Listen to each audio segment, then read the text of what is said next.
Hello there, my name is Michael Maynard and welcome back to Gorilla Picking. Now, this is the third and final video in the series that I'm going to do on the BKS Helius and Livius. And what we're going to do today, folks, is a tutorial on how to pick these things and the features that they have. So you saw me pick the 5-pin Helius in the first video a few days ago. I picked the Livius about 2 minutes ago, so I have literally just finished doing the video on that one. And while I've got the thing in bits, what I thought I'd do is take you through the things that I have learned while I've been doing this, so that when you guys encounter one of those things, and I hope you do because they're bloody fun locks, you'll know how to get into them. So first thing you've got to know is that the important thing about them really is this big, tall and very unusual keyway. Now we'll zoom in on that if I can ever get this thing to focus. Where are we? Okay. The keyway on this thing is absolutely massive. So I think of it as a dimple lock, in fact, that's been put on that dimension. So dimple lock keyways are horizontal obviously and are massive. They're big wide things. I think of this very much like a dimple lock keyway, and its key is correspondingly huge. So it's a big slab of metal with a pretty little plastic piece in it to make it look good. It goes in either way up, obviously. Not that that makes any difference whatsoever for the picking, but it again just goes to show how big this damn thing is. So to get into a keyway this size, we are going to need a big pick. Now I have tried about half a dozen pick shapes, and I will tell you now and for a fact that the Peterson hook number 5 in 18 thousandths is the pick you want. This is the droid you have been looking for. You could try the Lunatic, the Sparrow's Lunatic, in 25 thousandths. I found that that worked, but it wasn't really that great. So the Lunatic, just let me grab it out of my case here. The Lunatic has got a very unusual shape. It's got this very bent shape, and while I found that was good for the front couple of pins, I did find it wasn't that great down the back, and I did lose feeling a little bit down there. And I think there was some bitting, in fact I can tell you there was some bitting that I couldn't get to with this the first time round. So although it's an option, I don't think it's the best option. I think that this is the way to go. Now in terms of tension, the tension wrench that I have been using recently has been this Peterson one here, and it is 0.7 of a mil, which is 27 thou. It is actually Peterson's default cheap tension wrench, so this is their real bottom of the range one. It has got a long end and a short end. It's got little teeth at either end. Not either of those things matter. My point here is you don't need a big thick tension wrench to get into here. All you need is something that you can wedge into that top of the keyway, and again let's zoom in. It does have a little bit of a funny shape there because of that warding. We talked about that, and I found that wedging the tension wrench in that away worked just nicely. Next question, how much tension do you need? You need at least medium. So you will not pick this lock with light tension, and I'll come to why in a minute. But for my money, as you know, I pick locks, I pick Euro locks, pins up. So for my money, I want top of the keyway tension, a moderate amount of it, and I want to be picking from the bottom of the keyway with my Peterson number 5. Alright, now the actual picking itself, well, that is just complicated a little bit by these slightly odd pins. Now again, I wouldn't like to say whether or not these were designed as anti-pick protection or anti-bump protection. I really don't know, but they do act as T-pins, and they do need to be set a couple of times at least during the course of the picking. Now if you have only got very light tension on this thing, these things will drop far more often. So could you do it with very light tension? Yeah, in actual fact you can. But is it going to be a technically easier pick with a little bit heavier on there to hold those things in place a little better? The answer is yes, definitely. So you would have seen that when I was picking, I actually had a little bit of a bend in this tension wrench. Now, if I haven't got it in the vise obviously, but if you have just got light tension on a tension wrench, that thing ain't going to bend at all. Okay, now when I was picking, I had about that much of a bend on there, so we are using medium tension on this thing. The other thing that I noticed as well is that it paid to have the pick on a rightward, so a clockwise angle. Now again, we're talking about picking this pins uppermost, okay? Because of the way the key is bitted, and I'll show you a close-up of a key in a minute, all the action is along the top right hand side of that keyway. So I'm tensioning it clockwise, and I have got my pick canted over towards the right as well. So the pick is a little bit clockwise as well. Now why is that? Well, that is because this key, you will see, here we are inserting the key into the lock. So where are we? Okay, so the key is going in this way, right? Okay, let's zoom in on that, and if it'll ever focus accurately. I'm having real trouble with this video camera, guys. I love it, but by God, the focusing's tricky. You will see that we have got this really quite unusual system whereby the pins are not symmetrical down the holes for the pins, so the bitting effectively is not symmetrical down the centre line of the key. It's all over to that right hand side a little bit. It's all over on this side, so you can see that for example this one here, this is pin 1, it takes out all of this side of the keyway. In fact, it's chopping a hole in the side of the key there, and it doesn't go across to this side of the key at all. So that is why when you are picking these things, you've got to have your pick running along this right hand edge. Kind of makes sense, eh? Alright, now in terms of picking the pins themselves, again I just want to cover how these things set.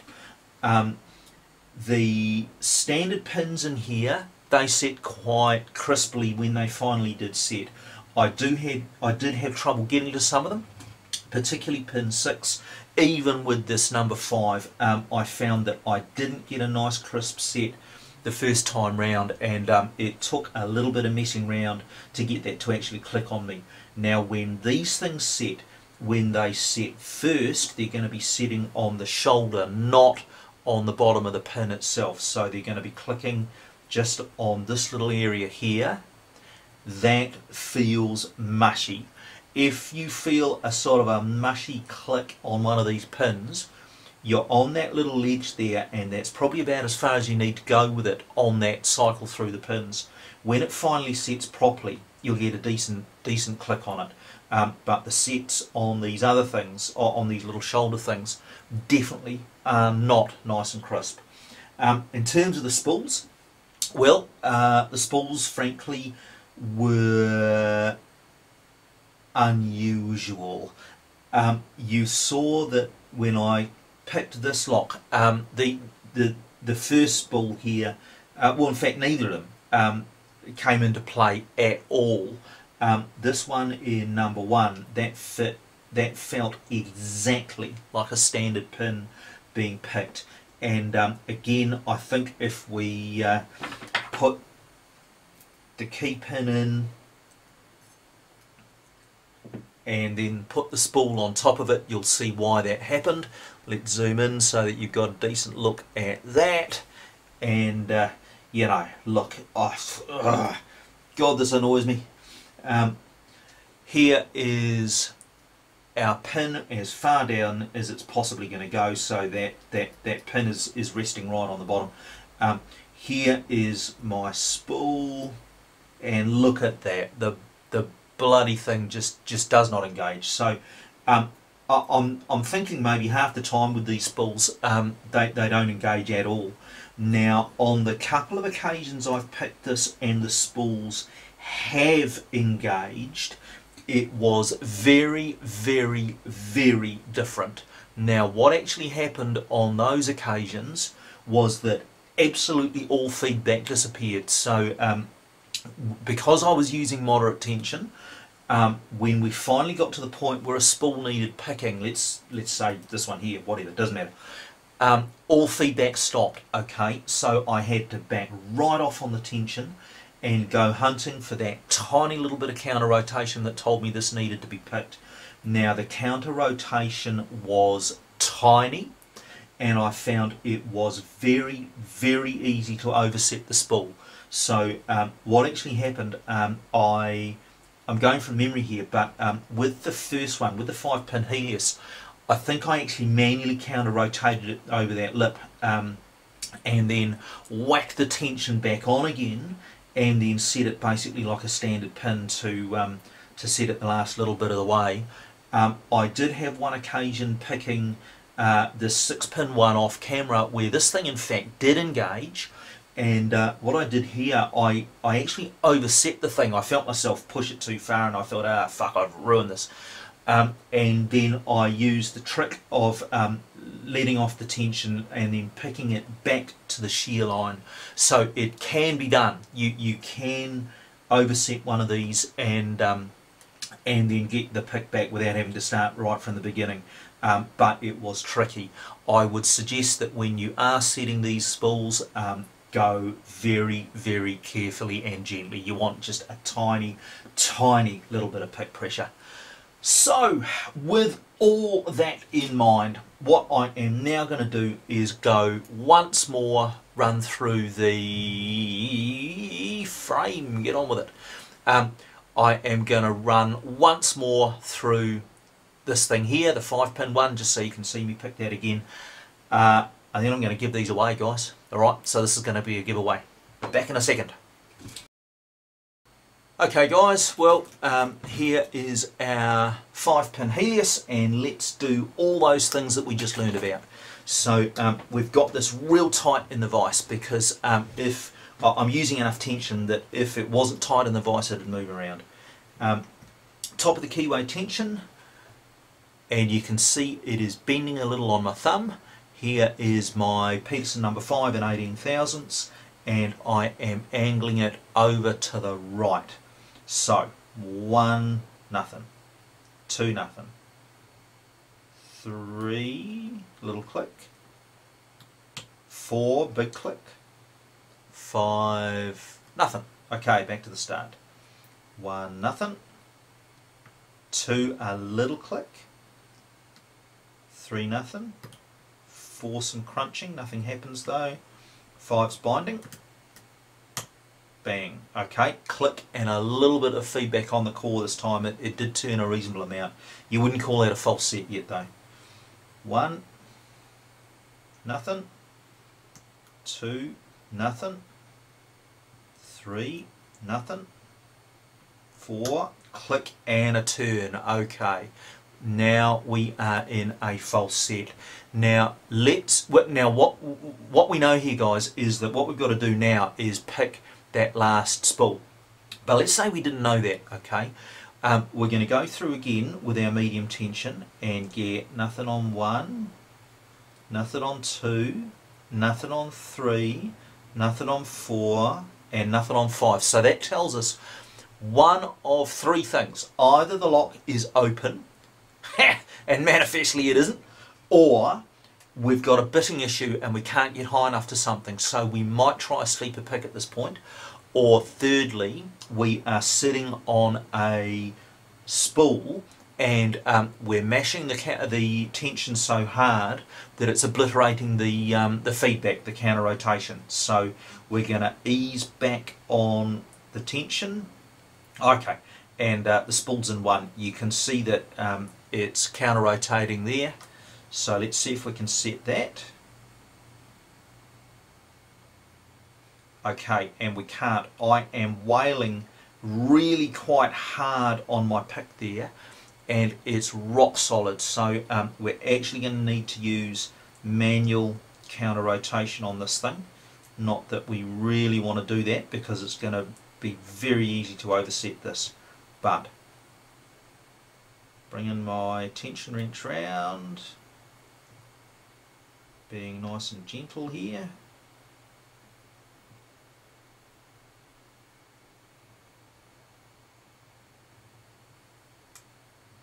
Heard one thing drop.